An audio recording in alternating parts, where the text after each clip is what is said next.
Dan seterusnya kita sekali lagi bersama rakan setugas Hakim Rahman yang kini berada di Kharkiv, Ukraine. Hakim, untuk jam ini, apakah perkembangan terkini yang boleh disampaikan Hakim? Baik, terima kasih Han. Untuk perkembangan terkini, saya masih dengan rasa duka cita terpaksa melaporkan bahawa kereta api yang sepatutnya tiba lebih awal, kira-kira 4 jam lalu masih lagi tertangguh dan tidak tiba, dan kereta api ini dimaklumkan sudah pun bertolak dari Torres ke Kharkiv.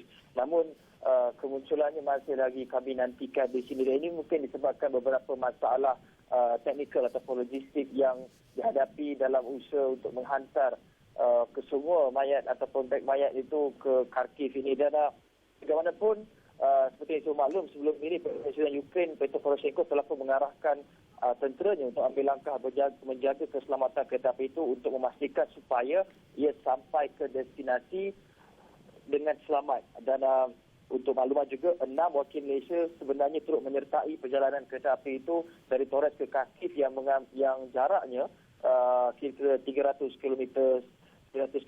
Dan semua 282 mayat itu akan dibawa, sebaik saja tiba di Kharkiv ini, akan dibawa ke Belanda dengan menggunakan pesawat C-130 milik Belanda untuk dilakukan bedah siasat ataupun postmortem terhadap mayat-mayat tersebut. Hakim, mungkin Hakim boleh ceritakan sedikit persediaan daripada pihak kita untuk membawa mayat tersebut untuk terbang ke Belanda nanti, Hakim. Apa yang telah disediakan ataupun apa preparation yang telah dibuat, Hakim?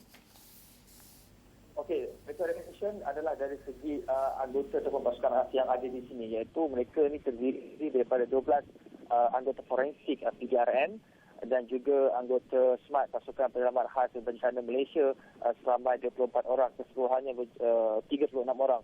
Dan mereka ini bersedia untuk facilitate ataupun memastikan semua bodi itu dapat diterbangkan dalam keadaan yang baik, tidak diganggu ataupun tidak disentuh ataupun dikacaukan. Dia boleh menjejaskan siasatan ataupun postmortem yang akan dilakukan di Belanda. Dan ini sebenarnya telah bersedia dengan kelengkapan mereka, tapi mereka tidaklah akan melakukan postmortem di sini, tapi hanya akan melakukan pemeriksaan awal ataupun siasatan awal terhadap mayat-mayat tersebut. Dan dianggarkan setiap dengan jumlah kekuatan anggota yang ada, dalam masa 1 jam mereka boleh memeriksa lebih kurang 8 beg mayat.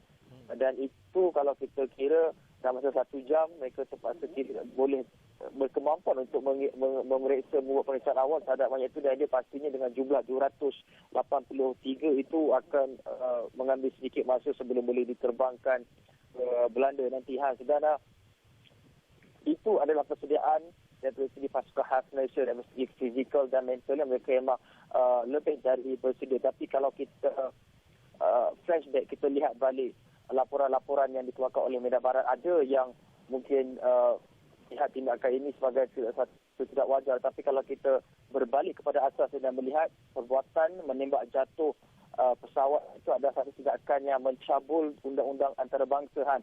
Kerana kalau seperti yang dimaklumkan, Ketua Pengarah Persatuan Pengangkutan Udara Antarabangsa, Tony Taylor, beliau memaklumkan bahawa pesawat MH17 itu diletupkan di udara ketika Kapten memperkenalkan diri dan memaklumkan kehadiran pesawat itu koridor terbuka dan pada ketinggian dan selamat. Dan kerajaan dan penyelidikan tanpa arah memaklumkan kepada syarikat penerbangan, telah pun memaklumkan kepada syarikat penerbangan mengenai laluan yang boleh dilalui mereka serta penerbangan lain, dan mereka mematuhi itu. Jadi tidak timbul persoalan MH17 melalui laluan yang tidak betul, laluan tidak selamat, laluan apa dan sebagainya. Kerana itu adalah laluan yang telah pun disahkan boleh digunakan dan dilalui oleh mana-mana pesawat. Dan itu adalah kalau kita lihat kembali ke belakang. Tapi yang penting pada ketika ini adalah urusan pasca tragedi itu dan menguruskan mayat-mayat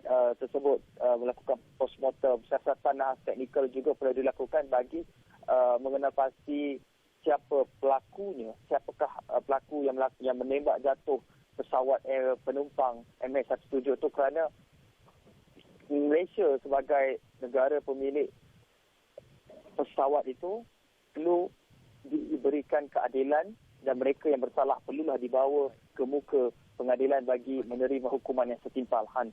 Okey, baik, terima kasih Hakim Rahman untuk laporan tersebut. Dan setakat jam 2, nampaknya kereta api yang membawa mayat dari Torres ke Kharkiv masih lagi belum tiba. Laporan daripada Hakim Rahman.